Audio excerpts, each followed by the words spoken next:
नमस्कार।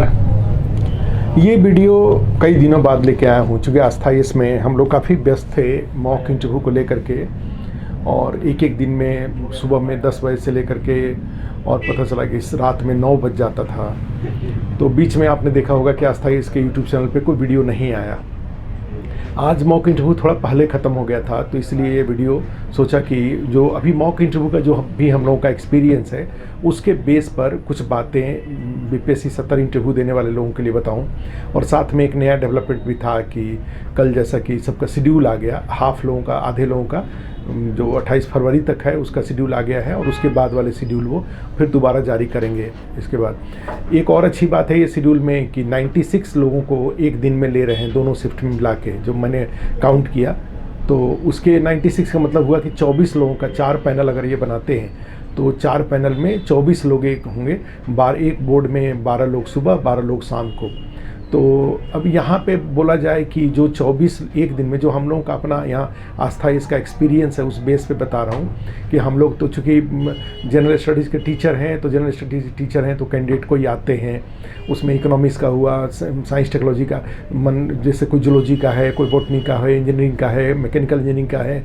तो इस तरह से चूँकि बहुत सारे सेक्शन को हम लोग यहाँ पे देख रहे हैं यूपीएससी में और बीपीएससी के टीचिंग में, तो हम तो क्वेश्चन जो भी हमारे साथ लोग होते हैं हम तो घुमा करके 15 मिनट या 17 मिनट, 18-20 मिनट के अंदर में, कई लोगों का 22 मिनट भी होता है, तो इतने समय में हम बहुत सारे क्वेश्चन पूछ लेते हैं। ठीक है, और इसमें कोई हम उतने माने मिनिमम टाइम का हम ऑप्टिमम यूटिलाइजेशन कर लेते हैं बहुत सारे क्वेश्चन पूछ करके, जैसा कि बीपीएससी के पैटर्न के अकॉर्डिंग।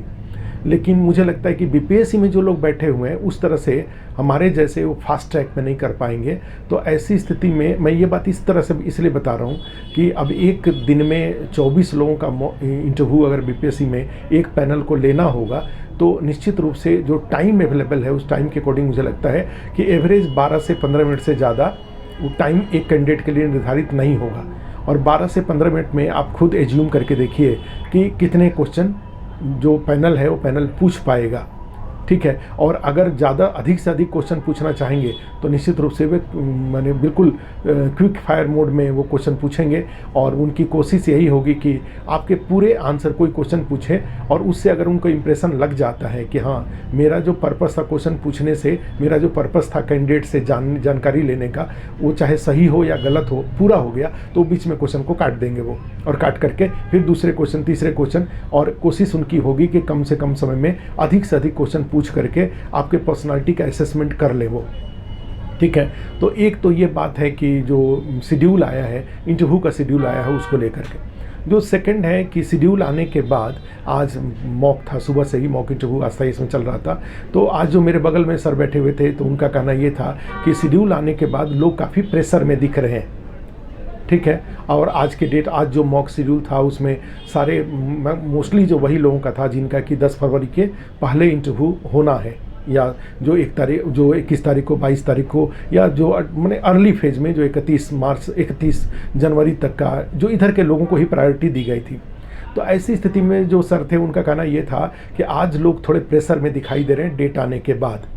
मेरा सुझाव यहाँ पे ऐसे लोगों के लिए ये है कि आप बिल्कुल प्रेशर में मत आइए, ये एक अपॉर्चुनिटी है।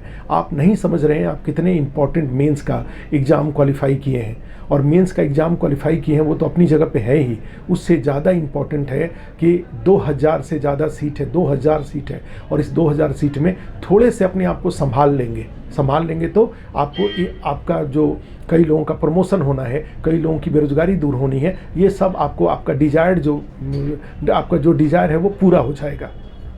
ठीक है, अब यहाँ पे है कि जो कैंडिडेट प्रेशर में आ रहे हैं, तो कहाँ पे प्रेशर में आ रहे हैं जो हम लोगों का, तो अभी जो देखा हम लोगों ने, आज जो देखा जहाँ पे प्रेशर में वो आ रहे हैं। एक बात यहाँ पे बताऊँ कि जो इंटरव्यू है, इंटरव्यू के जो टोटल 6 सेक्शन हैं, 6 सेक्शन में एक अपीयरेंस वाला है। तो अभी अपीयरेंस को लेके बताऊं तो हम लोग यहाँ पे दिल्ली में ऑफलाइन ऑनलाइन दोनों मोड में इंटरव्यू चल रहा है। सुबह में ऑनलाइन होता है और उसके बाद फिर ऑफलाइन स्टार्ट होता है। हमारे यहाँ मुखर्जी नगर में, दिल्ली में ऑलमोस्ट 100% लोगों का अपीयरेंस जो बेस्ट लेवल पे जो होना चाहिए, जो एक्सपेक्टेड है, वो सब हो चुका है।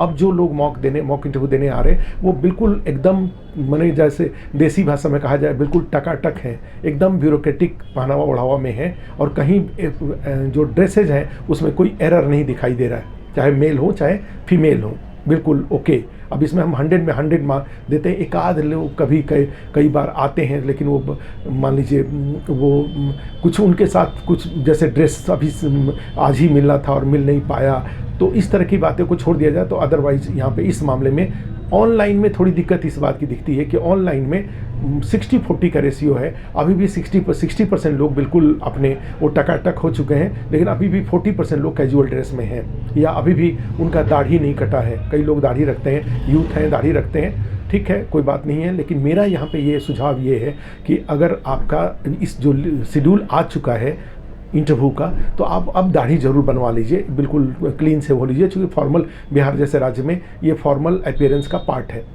अब यहाँ पे इसका क्यों ऐसा ज़रूरी है, क्योंकि मान लो मैं भी जब बचपन में मैं भी अपने यंग एज में था, तो यंग एज में दाढ़ी रखता था, और यंग एज में तो दाढ़ी रखा, तो मैं उसमें क्या होता है कि जब दाढ़ी आदमी कटवाता है तो थोड़े दिन अपना चेहरा फिर अलग तरीके का दिखता है। अब आप पता चला कि आपका 21 तारीख को इंटरव्यू है और 18 तारीख को आप दाढ़ी, तो ये अननेसेसरी एक दिमाग में ब्लॉक बन जाएगा कि मेरा चेहरा पता नहीं अच्छा लग रहा है, नहीं लग रहा है। आपको दाढ़ी में अपने आप को देखने की यूज टू था शीशे में, और यहाँ पता चला कि जब शीशे में जा रहे हैं तो अचानक से चेहरा बदला हुआ दिखाई दे रहा है। तो इसलिए अब सुझाव ये है कि अभी भी काफ़ी समय, करीब 14-15 दिन का समय है, तो 14-15 दिन में या जिसका भी जो भी डेट हो, अगर आपने दाढ़ी रखा है तो दाढ़ी को कटवा लीजिए। फिर उसके बाद तो कोई दिक्कत नहीं है, आप फिर अपनी दाढ़ी बढ़ा लीजिएगा, लेकिन दाढ़ी थोड़े एडवांस में कटवा लीजिए। जो मेल मेंबर हैं उनके लिए सुझाव है, जो क्लीन सेव हैं उनके तो कोई दिक्कत ही नहीं है, और उनको तो ऐसा भी नहीं होना चाहिए कि पता चला कि सप्ताह में 2 दिन 1 दिन आप दाढ़ी बना रहे हैं, ऐसा भी मत करिए। अब आप ऑफिसर मोड में रहिए, ऑफिसर मोड में रहने में आप दाढ़ी वगैरह बनाइए, हर डेली 2 दिन 1 दिन पे ज़रूर बनाइए। और मॉक इंटरव्यू देने जब कहीं भी जा रहे हैं, अस्थायी इसमें आ रहे हैं, कहीं भी जा रहे हैं, तो आप ज़रूर अपने आप को अपने अपीयरेंस में कोई कमी मत रखिए। तो एक तो ये अपीयरेंस को लेकर के था, यहाँ पे कोई ज़्यादा कमी नहीं नज़र आई है। जो सेकंड है वो है क्वेश्चन आंसर देने को लेकर के, फेशियल एक्सप्रेशन को लेकर के, या इनर्जी और इंथुजियास्टिक होने को लेकर के।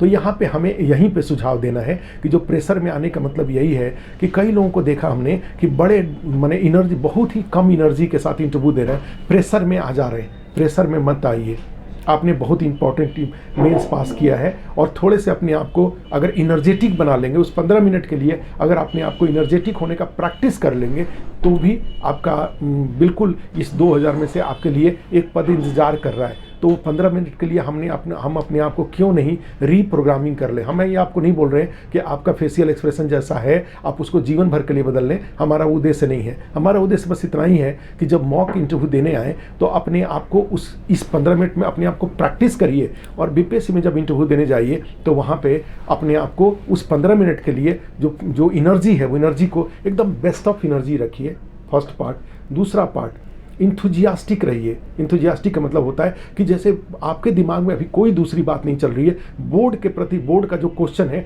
उसके लिए माने हाईली ईगरनेस आपके अंदर में है, ठीक है।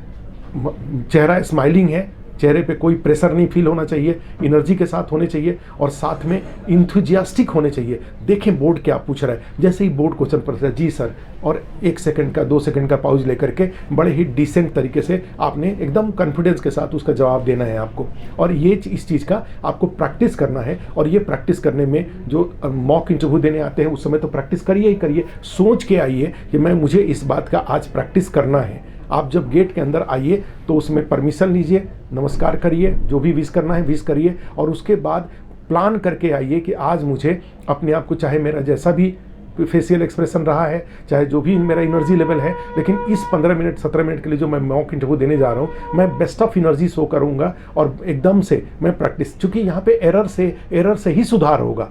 आपने सोच के आया, उसको एक्सपेरिमेंट किया, सुधर गया तो बहुत अच्छी बात है। थोड़ी कमी रह गई तो हम लोग ज़रूर उसको बता देंगे कि यहाँ पे ये कमी रह गई, आप इसको सुधार लीजिए। फिर अगली बार मॉक में आइए, फिर उसको सुधारिए, और इस तरीके से ऐसा वो 15 मिनट को अपने लिए प्रोग्रामिंग कर लीजिए, जिससे कि जब बीपीएससी में इंटरव्यू देने जाइए तो आप वहाँ पे बिल्कुल कंफर्टेबल तरीके से जाकर के रिप्लाई करिए। प्रेशर में आने की ज़रूरत नहीं है, आप बहुत अच्छा मेंस पास किए हुए हैं और 2000 सीट है। कल्पना करके देखिए, एक पद आपका इंतजार कर रहा है, लेकिन ये इस बात पे निर्भर करेगा कि आप में कितनी एनर्जी है, कितने इंथुजियास्टिक है और कितने हम्बल हैं। हम्बलनेस के लेकर के कोई दिक्कत नहीं दिखी है, लोग खूब डिसेंट हैं, बोर्ड के साथ आकर के, हम लोगों के साथ आकर के खूब अच्छा व्यवहार लोग कर रहे हैं। आप भी, मैं उम्मीद करता हूँ कि बीपीएससी में भी इंटरव्यू देने जाएंगे, वहाँ पे इससे भी अच्छा व्यवहार करेंगे। ठीक है। यहाँ पे अब जो अगली बात है वो है जो नॉलेज वाला पार्ट है, जो सेकंड जो देखने को मिल रहा है नॉलेज को लेकर के, जैसे ग्रेजुएशन का सब्जेक्ट क्या है। अब यहाँ पे देखो एक और चीज़ हो रहा है, गैप ईयर का जो हमने पहले बता चुके हैं उसको ज़रूर फॉलो करिएगा। ग्रेजुएशन का सब्जेक्ट, मान लीजिए हमने पूछा कि आप ग्रेजुएशन में आपने कब किया, ग्रेजुएशन में आपका सब्जेक्ट क्या है, तो आप ये 2 बता देते हैं। ठीक है। उसके बाद होता है कि अभी आप क्या कर रहे हैं। अब बीच का स्टोरी तो हम सुनते नहीं है, तो आप क्या करिए, अगर आपने पीजी कर रखा है, बोर्ड अगर पूछता है कि आपने पीजी किया, इसके बाद आप बोलेंगे, कई लोग बोलते हैं कि नहीं सर नहीं किया है, कई लोग बोलते हैं कि हाँ सर हमने किया है। आप क्या करिए, जब पूछा जाए कि ग्रेजुएशन आपने कब किया, क्या सब्जेक्ट आपका है, तो जब ये दोनों बात बताइए तो साथ साथ अन्य डिग्री भी साथ साथ बता दीजिए। एक ही सांस में बात बता दीजिए कि सर मैंने 2017 में मैंने कंप्यूटर साइंस से किया हुआ है, उसके बाद सर हमने 2022 में 2019 में हमने, या 2000 जब आपने किया हमने एमटेक कर रखा है, या हमने हिस्ट्री सर यूजी किया PSIR से, उसके बाद हमने पीजी किया हुआ है, मैं सर नेट JRF क्वालिफाइड भी हूँ, मैं PhD भी कर रहा हूँ। एक ही साथ में ये सांस में बिना बोर्ड के पूछे हुए ये बात बता दीजिए, क्योंकि कई बार क्या होगा कि अगर बोर्ड ने नहीं पूछा और आप नहीं बता पाए तो ये चीज़ें छुपी रह जाएंगी। यहीं पे एक सुझाव और है कि कई लोग सोच रहे हैं कि भाई हम बीएड बता देंगे तो हमसे उससे क्वेश्चन पूछा जाएगा, हम नेट JRF बता देंगे तो उससे क्वेश्चन पूछा जाएगा, हम PhD बता देंगे तो उससे क्वेश्चन पूछा जाएगा। तो अब एक बात बताओ कि वहाँ पे आपको SDM बनाना है, आपको SDPO बनाना है, ठीक है, बिहार पुलिस प्रशासन में लेना है आपको, तो वहाँ पे कोई सिंपल सा ग्रेजुएट आदमी या कमज़ोर, बिल्कुल लिखेगा दीनहीन कमज़ोर टाइप का अगर पर्सनालिटी आप शो करेंगे तो आपके SDM बनने की कितनी संभावना बनती है। या अगर आपने अभी तक बहुत सारी चीज़ों को अपने बेस्ट ऑफ जो आपका जो एनर्जी था, जो बेस्ट ऑफ आपका टैलेंट था, उसको यूज करके आप मूव ऑन कर रहे हैं, आगे की तरफ बढ़ रहे हैं, तो उसको SDM बनाना आसान होगा। बोर्ड को चुनना है तो निश्चित रूप से आप एम्पावर्ड होकर जाइए, कुछ भी छुपाइए नहीं। यहाँ पे छुपाने की जरूरत नहीं है कि क्वेश्चन पूछा जाएगा। आज की डेट में किसी सेक्शन में क्वेश्चन पूछा जाएगा और उसकी तैयारी आप नहीं कर पा रहे, ऐसा कैसे हो सकता है? अगर मान लीजिए कोई पर्टिकुलर टॉपिक है, PhD का कोई टॉपिक है, आप जाइए ChatGPT में, आप जाइए उसको नेट पे सर्च करिए उसके क्वेश्चन, ठीक है, और क्वेश्चन सर्च करके और उसका रिप्लाई तैयार करिए। क्योंकि एक बेचारे को SDM नहीं बनाया जा सकता, एक एम्पावर्ड आदमी को SDM बनाया जाएगा। तो ये जो तरीका जो कई लोग जो प्रैक्टिस कर रहे हैं कि हम ये नहीं बताएंगे, ये बताएंगे, आपके वो मेडल हैं, आपके जीवन की उपलब्धियां हैं, वो नहीं बताएंगे तो फिर क्या बताएंगे वहाँ पे जाके बोर्ड के सामने? बोर्ड के सामने अगर इस तरह की जो भी आपकी इंपॉर्टेंट अचीवमेंट्स है ज़रूर बताइए। इस बात से बिल्कुल मत डरिए कि आपसे क्वेश्चन पूछा जाएगा और पता नहीं आप बता पाएंगे कि नहीं बता पाएंगे, ऐसा नहीं होता है, ठीक है। नहीं भी बता, अगर अगर सारी बातों को बताते हैं, 80 नंबर से इंटरव्यू शुरू होगा और उसके बाद 2-1 क्वेश्चन अगर मिस भी होगा तो क्या फ़र्क पड़ता है? उससे ज़्यादा फर्क नहीं पड़ता है, 85-90 नंबर तक आ जाएगा। लेकिन बहुत दीनहीन अपने आप को शो करेंगे, बहुत साधारण व्यक्ति के रूप में बोर्ड के सामने प्रस्तुत करेंगे तो 60 नंबर से शुरू होगा और उसके बाद 2-4 क्वेश्चन अगर इधर उधर हो गया तो फिर 65, 70, 75 नंबर से ज़्यादा नहीं आने वाला है। तो इसीलिए मेरा सुझाव आपके लिए यह है कि बिल्कुल घबराइए नहीं कि आप कुछ चीज़ बताते हैं तो उस पर क्वेश्चन पूछा जाएगा, और पूछा जाएगा तो आप ज़रूर तैयारी करके रखिए। क्लियर है? तो मेरा ये सुझाव आपके लिए है। बाकी करंट अफेयर्स का मैं देख रहा हूँ कि वीडियो थोड़ा लंबा हो रहा है, आज के डेट में आपके पास टाइम कम है, फिर भी मैं बताऊं कि जब भी आप करंट अफेयर्स के नाम पे जो कई घटनाएं कंटिन्यूटी में चल रही हैं, रसिया यूक्रेन कंटिन्यूटी में है, वेनेजुएला कंटिन्यूटी में है, ग्रीनलैंड कंटिन्यूटी में रहेगा, इंडिया के प्रति डोनाल्ड ट्रंप का जो है कंटिन्यूटी में है, बांग्लादेश कंटिन्यूटी में है, इंडो पाकिस्तान रिलेशन कंटिन्यूटी में है, या जो इजराइल हमास का है वो कंटिन्यूटी में है। बड़े सारे इस तरह के इशूज हैं, सुप्रीम कोर्ट का कोई जजमेंट आ रहा है, ये सब कई सारे इशूज कंटिन्यूटी, SIR कंटिन्यूटी में है। तो ये सब जो कंटिन्यूटी वाले टॉपिक है ये सब तो तैयार कर ही लेते हैं, और तैयार करने के बाद जो करंट न्यूज़पेपर कम से कम 2 दिन का इतना टाइम आपके पास रहता है, न्यूज़पेपर को जरूर पढ़ लीजिए। और न्यूज़पेपर में छोटी छोटी चीज़ें भी पढ़िए। जैसे आज ही था कि कल के अखबार में नीता अंबानी जी थी, उनके साथ 3 वर्ल्ड जो 2025 में जो वर्ल्ड कप विनर थे का फोटो था, और पता चला कि रोहित शर्मा का ध्यान आ रहा था, बाकी दोनों के बारे में जब पैनल में पूछा गया तो उनका ध्यान ही नहीं गया। ठीक है, तो ऐसी स्थिति में न्यूज़पेपर को ठीक से पढ़िए और जो भी कंटेम्प्रेरी इश्यूज हैं। अब इसके बाद अगला जो वीडियो होगा उसमें हम आपको करंट अफेयर्स के बारे में क्लास में लेके आएंगे। करंट अफेयर्स के जो भी प्रोबेबल टॉपिक हैं उनका इंटरव्यू आंसर, और साथ में ये आपका जो सब्जेक्ट में जहाँ कमियाँ दिख रही हैं, ठीक है, इन सब्जेक्ट में जैसे हम लोग जब क्वेश्चन पूछते हैं कि भाई आपने ग्रेजुएशन किया है हिस्ट्री से, पीजी किया हुआ है, पीएसआईआर है, आपका ज्योग्राफी है, आपका सोशियोलॉजी है, आपका इस तरह के जो ऑप्शनल हैं, प्लस साथ में आपके ग्रेजुएशन के सब्जेक्ट हैं, तो ये सब में क्वेश्चन होगा। तो इस क्वेश्चन का कैसा फॉर्मेट होगा ये हम डिस्कस कर देंगे जल्दी ही। लास्ट में एक बात बताऊं कि जो आस्था आईएएस का मॉक इंटरव्यू दिल्ली में भी शेड्यूल्ड है 13, 14, 15, 16 4 दिन के लिए, पटना में शेड्यूल्ड है। पटना में हम लोग मॉक इंटरव्यू का शेड्यूल ऑलरेडी अपना जो व्हाट्सएप ग्रुप है उसमें जारी कर चुके हैं। 13, 14, 15, 16 कोशिश होगी सबको एकोमोडेट कर लें। फिर उसके बाद नेक्स्ट उसके जस्ट बाद 28 फरवरी तक मॉक इंटरव्यू है, तो बीपीएससी में इंटरव्यू है, तो उस समय फिर दोबारा पटना में मॉक इंटरव्यू होगा, और सेकेंड फेज का जो इंटरव्यू होगा तो उस दौरान फिर पटना में हम लोग मॉक इंटरव्यू करेंगे।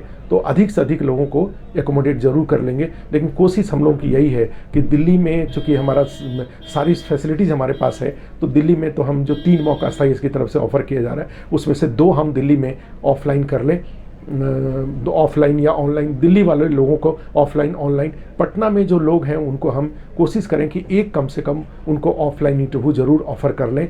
पटना के लिए यही हम लोगों की कोशिश हो रही है और यही हम लोग कर भी पा रहे हैं कि पटना में एक मॉक हम ऑफलाइन में कर लें, और आस्था आईएएस के जितने भी इनरोल्ड लोग हैं उनको, और बाकी जो लोग हैं ऑफलाइन ऑनलाइन सब दिल्ली से। ठीक है, तो पटना के लिए हमारा ऑलरेडी शेड्यूल 13, 14, 15, 16 के लिए अवेलेबल है। जिनका अर्ली फेज में इंटरव्यू है उनको प्राथमिकता दी जाएगी, और फिर नेक्स्ट जो फेज़ में अगला जो दिल्ली से पटना जाने का होगा वो हम लोग फिर उधर 26 जनवरी के आसपास में कभी करेंगे, और फिर उसके बाद फरवरी में, फिर मार्च में, इस तरीके से मॉक हम लोग करते रहेंगे पटना में। ये चलते रहेगा, बीच बीच में चलते रहेगा। लेकिन अभी जो अर्लीस्ट है, जो अभी 21 जनवरी को शुरू हो रहा है, उसके पहले जो मॉक इंटरव्यू शेड्यूल है पटना के लिए वो 13, 14, 15, 16 का है। ठीक है, तो आज की वीडियो में इतना ही। कहीं कहीं कुछ और सुझाव की ज़रूरत होगी तो आप ज़रूर यहाँ पे ऑफिस में इन्फॉर्म करिएगा, हम लोग उसको शामिल करते हुए वीडियो बना लेंगे। Thank you.